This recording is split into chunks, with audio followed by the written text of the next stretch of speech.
علی خلافت کے حریص نہیں تھے.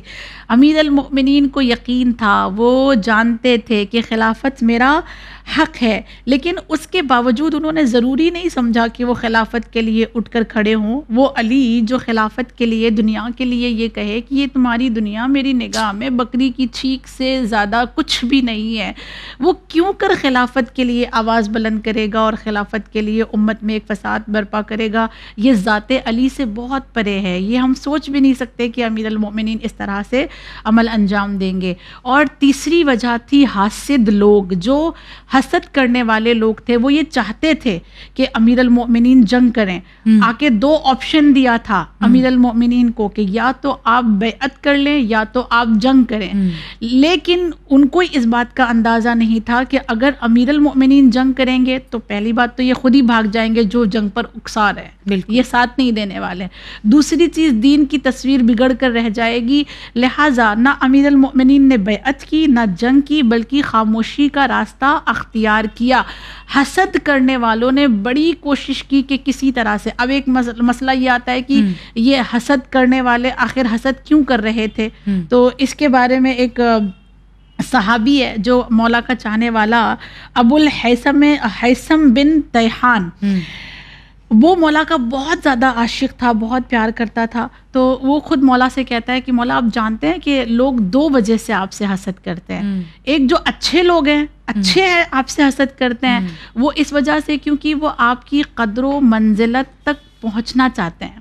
وہ چاہتے ہیں کہ جو فضیلتیں آپ کے پاس ہیں وہ آپ کو مل جائے کسی طرح سے. اور دوسرے وہ ہیں کہ جو برے لوگ ہیں اور ان کا کام ہی ہے حسد کرنا، وہ اس لیے آپ سے حسد کرتے ہیں کیونکہ ان کو امامت کا جو چاند ہے وہ دیکھنے کی طاقت اور سکت نہیں ہے. وہ امامت کے چاند کی روشنی کو برداشت نہیں کر پا رہے ہیں. ہم اور آپ جیسے جو سر سے پیر تک گناہوں میں ملوث ہیں، جن کے پاس کمال کے نام پر کچھ بھی نہیں ہے، بے شک. ہم اور آپ سے حسد کرنے والے اگر ہم ڈھونڈنے نکلیں تو ایک فہرست تیار ہو جائے گی.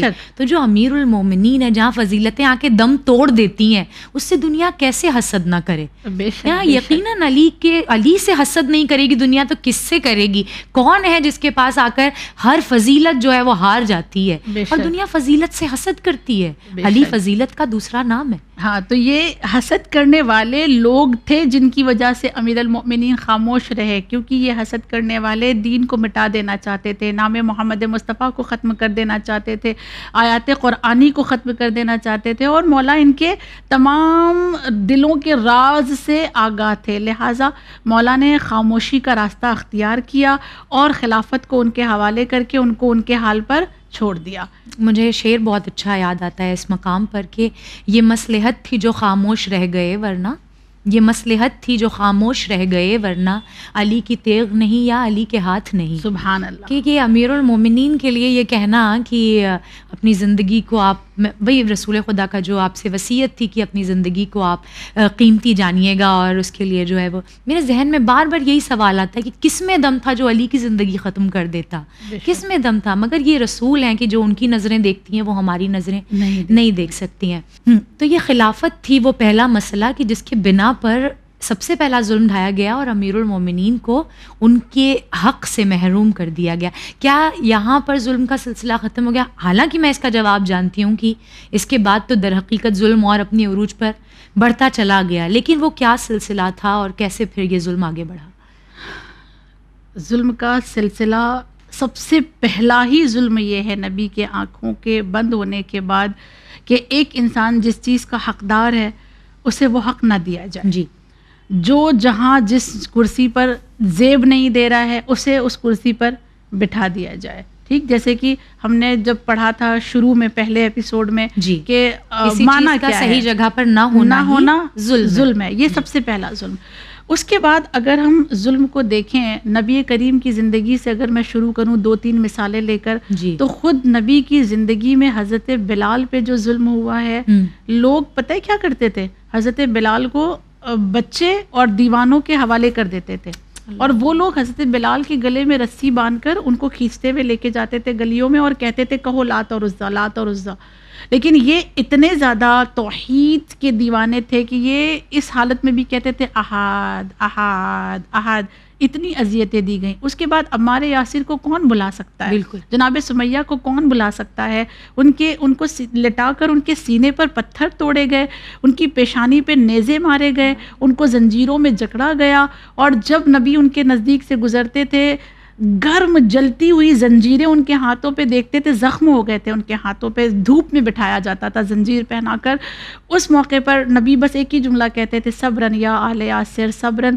یہ تمام مظالم خود نبی کی زندگی میں، اور پھر نبی کی آنکھیں بند ہونے کے بعد ایک ظلم علی کو خلافت سے ہٹا دینا، دوسرا ظلم نبی کا جنازہ 3 دن تک رکھا رہنا، یہ سب سے بڑا ظلم ہے. اس سے بڑا ظلم کیا ہو سکتا ہے؟ شیخ عباس قمی بیت الاحزان میں لکھتے ہیں کہ امیر المؤمنین کے پاس اس قدر یہ درد موجود تھا دل میں کہ وہ کیا کریں اس موقع پر، کہ اگر وہ ثقیفہ میں جاتے ہیں تو نبی کی تدفین رک جاتی ہے، اور اگر وہ تدفین کے لیے یہاں پہ رک جاتے ہیں تو پھر وہاں پہ خلافت کا مسئلہ کچھ اور ہو جائے گا، پورے اسلام کی باغ دوڑ کسی اور کے ہاتھوں میں دے دی جائے گی. 3 دن تک نبی کا جنازہ رکھا رہا اور بیعت لی جاتی رہی. لوگ بیعت لینے میں مصروف تھے، اور امیر المؤمنین علی کے غسل و کفن کے لیے. اس کے بعد نبی کی تدفین کے بعد جو سلسلہ شروع ہوا ہے ظلم کا، وہ تیسرا مرحلہ کہ علی کو اس بات پر مجبور کیا گیا مولا کو کہ آپ بیعت کریں.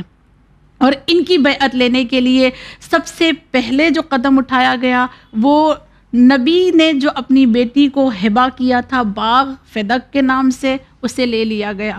کیا مولا نے ثبوت نہیں پیش کیے، گواہ نہیں دیے، گواہ دیے، تحریر نہیں دی گئی. لیکن خود، اچھا میں یہ کہتی ہوں کہ یہ ثبوت اور یہ گواہ، یہ تحریر کسی کی ضرورت ہی نہیں تھی. صرف نبی کی بیٹی یہ کہہ دے کہ میرا ہے کافی ہے. کیوں؟ اس لیے کہ یہ آیت تطہیر کی مصداق ہیں، قرآن میدان مباہلہ کی واحد صدیقہ ہیں بی بی. بے شک اگر وہ یہ کہہ دے کہ یہ میرے بابا نے مجھے دیا ہے، اتنا کافی تھا. لیکن اس کے باوجود ان کو ان کے حق سے محروم رکھا گیا، انہیں جھٹلایا گیا. یہ کہتے ہوئے بھی روح لرزتی ہے، تاریخ کا درد ہے کہ صدیقہ کو دربار میں جھٹلایا گیا، ان کی تحریر کو جھٹلایا گیا. اور پھر اس کے بعد دروازے پر لوگ آگ لے کر آئے، اور اس موقع پر آگ لے کر آئے جب گھر کے اندر حسنین موجود ہیں، چھوٹے چھوٹے بچے موجود ہیں، اور چھوٹے بچوں کے ہونے کے باوجود دروازے پر آگ لگائی گئی.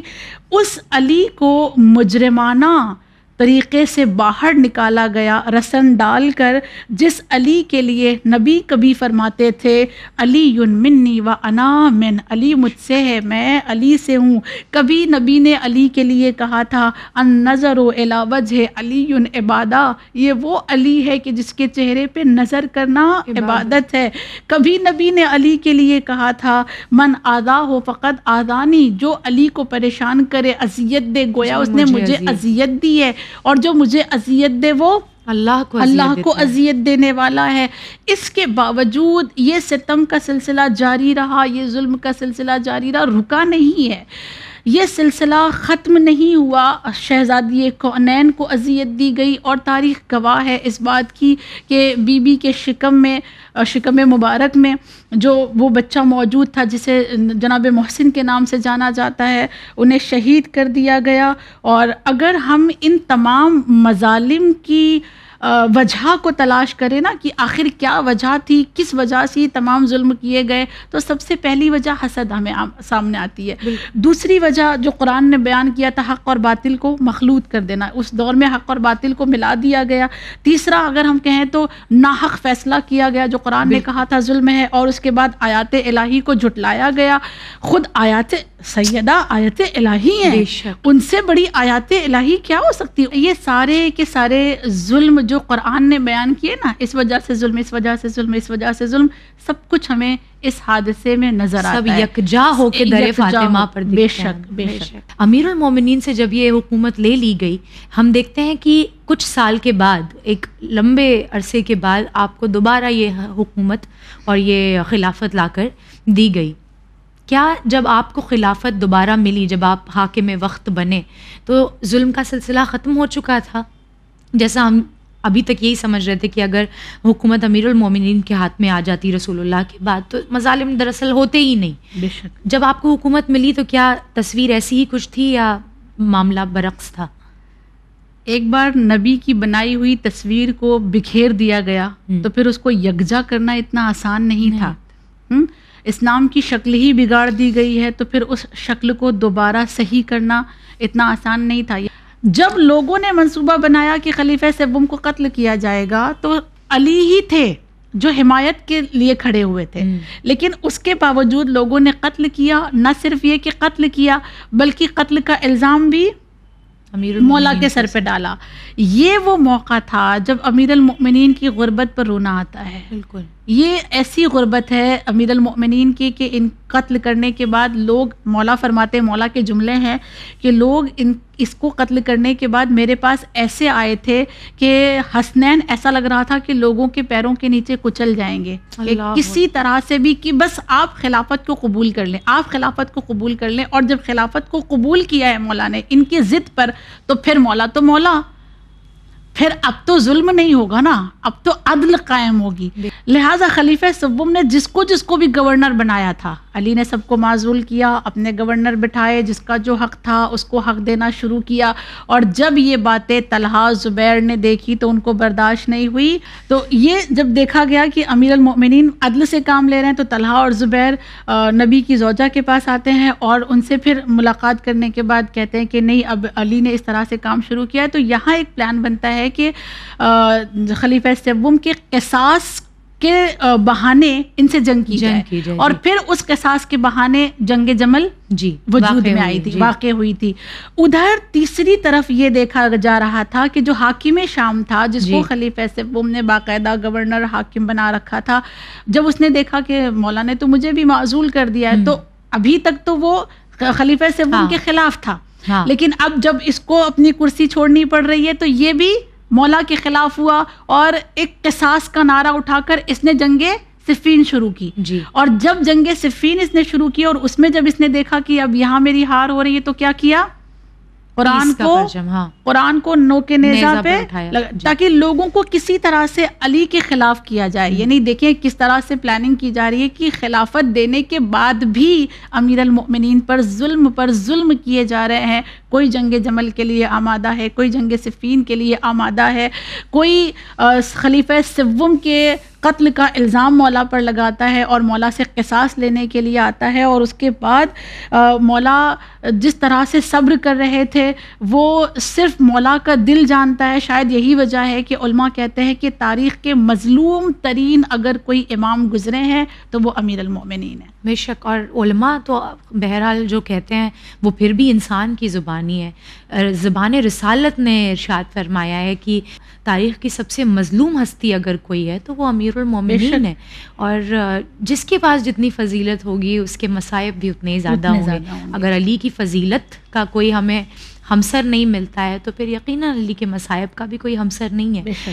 تو حاکم شام نے جب دیکھا کہ میری کرسی جا رہی ہے اور جیسا آپ نے بتایا کہ اس نے پھر قصاص کا جو ہے وہ پرچم بلند کیا اور جنگ صفین، تو اس کے علاوہ اس نے کس کس طریقے سے امیر المومنین کو ستایا؟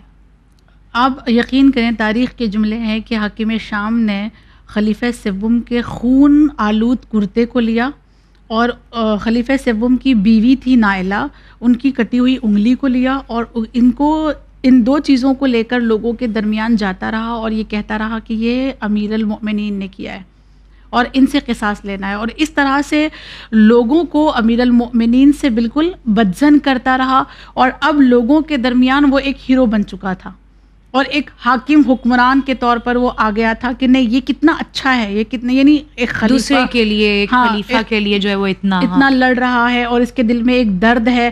لہٰذا اس دور میں اس کو ایک اچھا حاکم اور ایک اچھا سیاست دان کا لقب دے دیا گیا کہ یہی ہمارا حکمران ہونا چاہیے، یہی ہمارا حاکم ہونا چاہیے.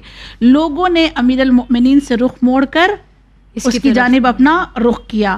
جب اس کو اپنا حاکم بنایا تو اب اس کی حکومت نے کیا کیا، امیر المؤمنین کے حکومت میں بہت ساری چیزوں کو تبدیل کرنے کی کوشش کی. مثال کے طور پر ایک مثال آپ کی خدمت میں پیش کروں.